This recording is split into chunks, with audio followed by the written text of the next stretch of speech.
Olá pessoal, tudo bem? Então vamos ao que interessa, né? Vamos dar continuidade a esse conteúdo que foi abordado até o momento, a respeito da estrutura de repetição para, né? Vamos tentar praticar isso. Eu acho que assim, sei que ainda tudo isso que foi falado gera muitas dúvidas, né? Toda essa execução um pouco trabalhosa, todo o formato que isso acontece, né? Toda essa execução eu acho que ainda é um pouco confusa para vocês, mas e acredito que a melhor forma, né, de entender mais isso é aplicando através de exercícios, né? Alguns problemas eu trouxe aqui para a gente tentar resolver juntos. Alguns eu vou resolver aqui, outros eu vou deixar que vocês façam, tá? Mas vamos lá. Lembrando, né, pessoal? Se você chegou direto nesse vídeo e não viu o vídeo anterior, onde eu explico todo o funcionamento dessa estrutura de repetição aqui, eu recomendo com certeza que você pause esse vídeo, né, e volte para esse vídeo anterior, veja o vídeo anterior antes de ver esse aqui, tá bom? Então vamos lá. Escreva um algoritmo que mostre na saída, imprima na saída, todos os... Talvez tenha faltado informação aqui, né? Todos os inteiros, vou colocar aqui, inteiros que forem múltiplos de 4, mas compreendidos entre 1 e 100.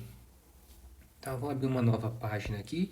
Bom, para eu imprimir todos os múltiplos de 4 compreendidos entre 1 e 100, né? Então, eu preciso colocar, vou anotar aqui, né? Eu preciso imprimir os múltiplos, né? Os múltiplos de 4, né? Inteiros, múltiplos de 4. Mas eu tenho o quê? Eu tenho uma faixa de valores, né?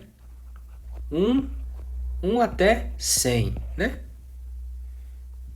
Se eu tenho uma faixa de valores e eu acabei de estudar a estrutura de repetição par, então provavelmente eu vou resolver esse algoritmo utilizando a estrutura de repetição para, né? Mas veja, antes da gente aplicar isso, né, que mais de informação que a gente pode obter, né? Veja, eu preciso imprimir na saída os múltiplos de 4, né? Se eu fosse resolver esse problema sem utilizar a estrutura de repetição, quais são esses múltiplos de 4 que eu preciso encontrar, vamos dizer assim, né? Bom, 4, o 8, 12, 16, 20, 24 e assim por diante, né? Certo? Qual é a principal característica, né? O que justifica que esses números que eu elenquei aqui são múltiplos de 4, né? Bom, eles são divisíveis por 4, ou seja, o resto da divisão, vou anotar aqui, tá? Divisíveis por 4. Isso significa que o resto da divisão desses números dividido por 4 é igual a 0, né? Certo? Então tudo bem. Para eu encontrar esses números todos aí que eu listei, né? Como que eu posso elaborar um algoritmo para eu encontrar esses números de tal forma que eu obedeça essa restrição aqui, esse limite, essa faixa de valores? Bom, eu posso criar uma variável, onde essa variável eu vou chamar de n, por exemplo, certo? E aí com o para, eu sei que eu posso falar assim, n inicialmente recebe 1, certo? E essa variável, ela tem um limite, ela vai variar até 100 e eu vou aumentar o valor dessa minha variável de 1 em 1. Então ela vai ter o que a gente viu lá no vídeo passado chamado passo 1, certo? Então eu inicializo o n com 1, essa variável vai até 100 e ela vai aumentando de 1 em 1. Então uma hora n vai valer 1, depois n vai valer 2, n vai valer 3, assim sucessivamente até n valer 100. Tudo bem? E aí, para cada valor de n, o que eu precisaria fazer? Eu preciso perguntar se cada um desses valores de n é muito bem, se é múltiplo de 4, né? Vou colocar aqui. Vou perguntar se cada uma dessas variáveis, desses valores, é múltiplo de 4. Se for, né, eu sei como que eu vejo se é múltiplo de 4, né? Se for, o que eu faço? Eu imprimo o valor de n na saída. Se não for, tudo bem, não faço nada, né? Então vamos esboçar tudo isso aqui em forma de algoritmo, né? Deixa eu colocar aqui do lado para ter um espaço para eu trabalhar. Bom, vou fazer o mais fácil aqui, né? Algoritmo, exercício 1, né? Bom, até o momento eu vou precisar somente de uma variável do tipo inteiro. Vou chamar ela de n, que nem eu dei no exemplo, né?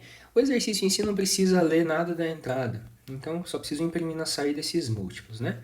Então tá, eu posso colocar assim, para n, deixa eu dar um espaço aqui, tá?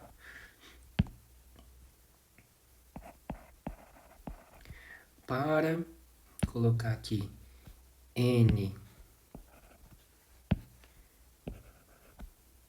de 1, tá? Vou colocar em várias cores que aí a gente vai de 1 até 100, né, que é a minha faixa de valores, certo? Lembra dessa faixa aqui? 1 a 100, né? Daí eu vou colocar aqui, deixa eu ver que cor que eu tinha colocado. Em roxo. Passo 1, que é o meu incremento. Faça, né? Então, então o que eu quero dizer com tudo isso? Tá? Preste atenção. O que eu quero dizer com tudo isso? Eu quero criar uma variável chamada n, né? Quer dizer, criar eu já criei ali lá na declaração da variável, né? Então eu quero pegar essa variável que eu já declarei, né? N. Eu quero dizer que n inicialmente vai conter o valor 1. Tudo bem? Criei a variável n, depois eu disse n recebe 1, n vai variar até 100, ou seja, enquanto o conteúdo de n for menor ou igual a 100, eu vou fazer alguma coisa aqui dentro do para, né? E a cada vez que eu fizesse alguma coisa dentro do para, o que eu faço?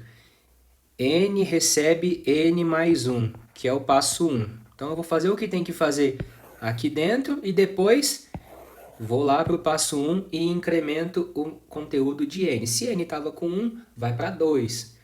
Depois vai para 3, vai para 4, vai para 5, 6, 7, 8. Até quando isso vai acontecer? Até que n ultrapasse esse limite, né? Qual é o limite? 100, por isso que eu especifiquei aqui em verde, tá?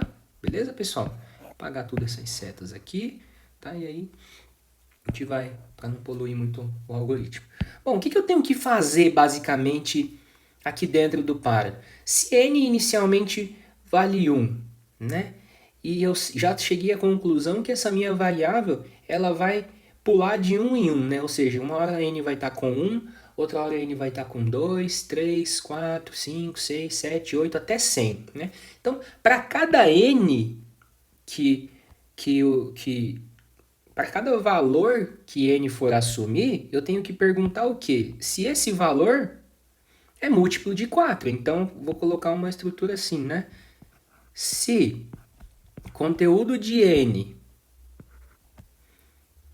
dividido por 4, olhando para o resto, for igual a 0, né? Se o resto da divisão de n por 4 for 0,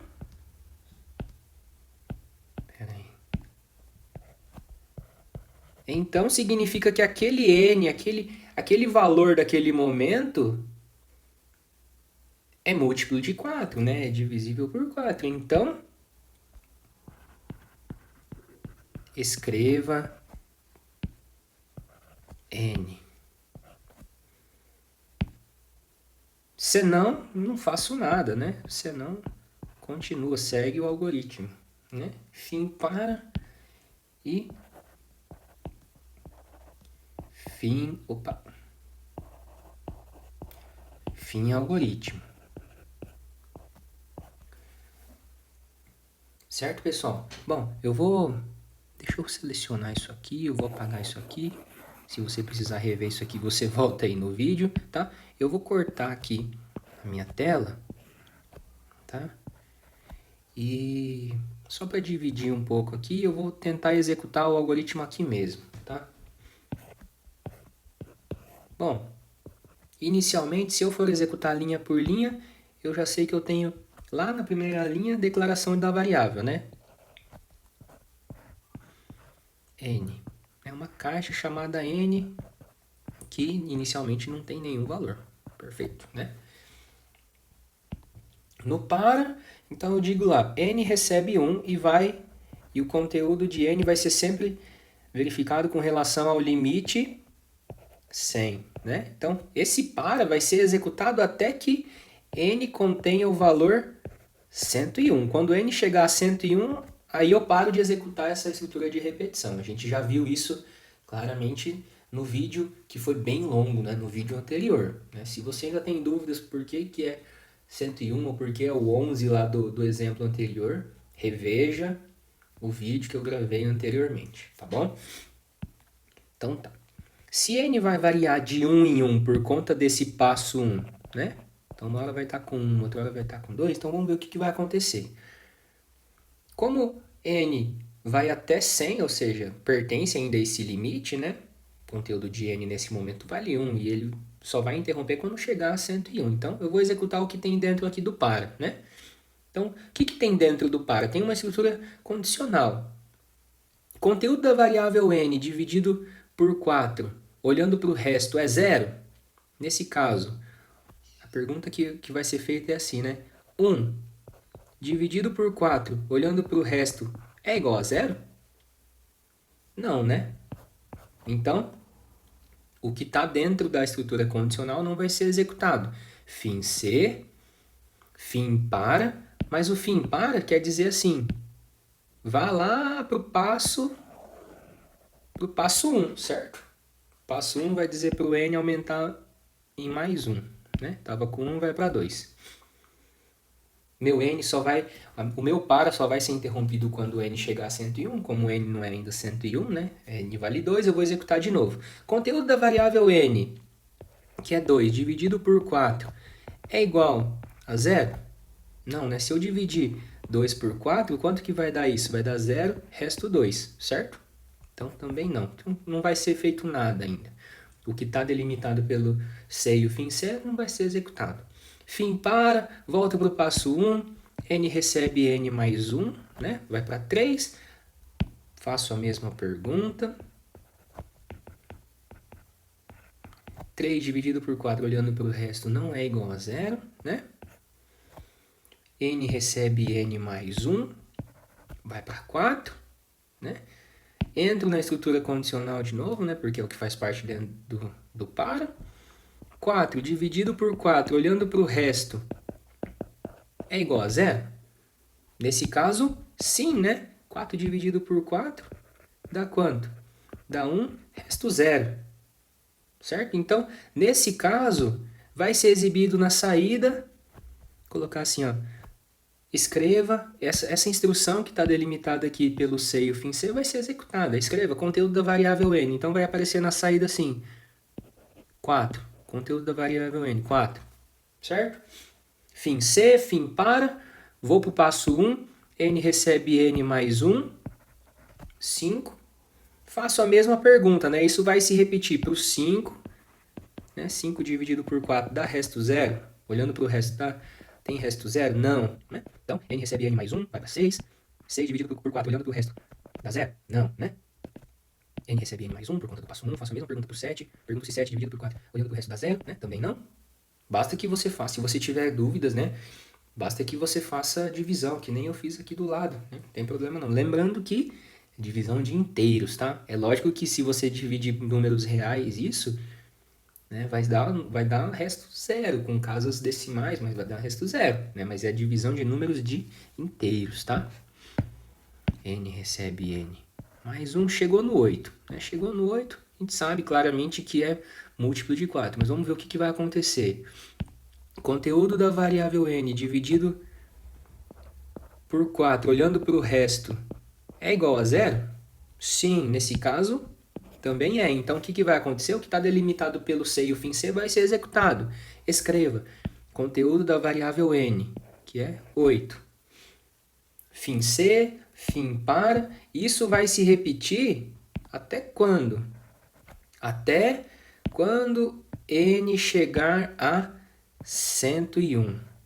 Tá? Quando n chegar a 101, a estrutura de repetição encerra e, consequentemente, o algoritmo, nesse caso, vai se encerrar, porque eu não tenho nada depois aqui do fim para. Né?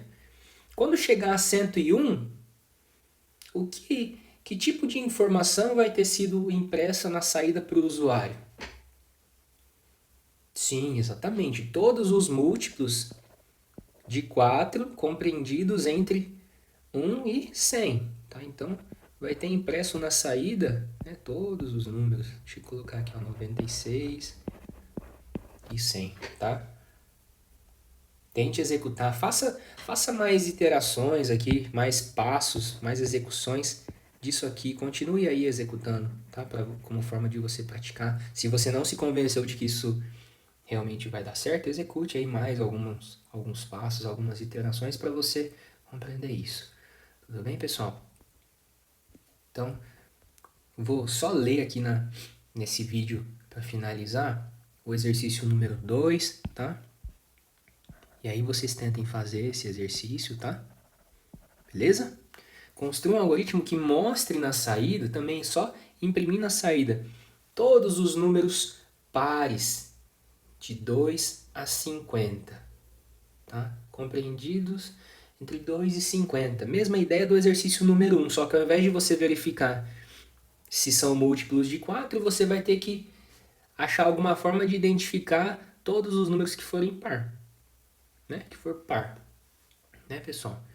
Bom, existem várias formas, né? Não tentem adaptar esse exercício, essa resolução para resolver o exercício número 2, né? Acredito que vocês não vão precisar mudar muita coisa aqui, mas vão ter que fazer algum ajuste, tá? Lembrando, tente fazer as adaptações, né?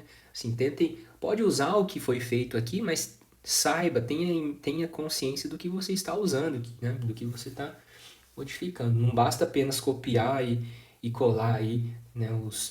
Copiar toda a resolução sem saber o que está acontecendo, porque isso pode dar muito errado no futuro, tá, pessoal?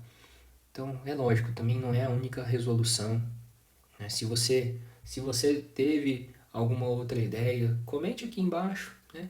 Faça um comentário aqui no vídeo, ou então me mande uma mensagem, e aí eu tento responder na medida do possível, tá? Me mande um e-mail, comente lá no chat, ou comente aqui embaixo mesmo, tá bom, pessoal? Então, tente resolver esse exercício número 2, que na sequência eu volto nos outros vídeos para dar continuidade com a matéria, tá bom? Muito obrigado se você chegou até aqui, tá? Se você gostou, compartilhe com os amigos esse vídeo, tá bom?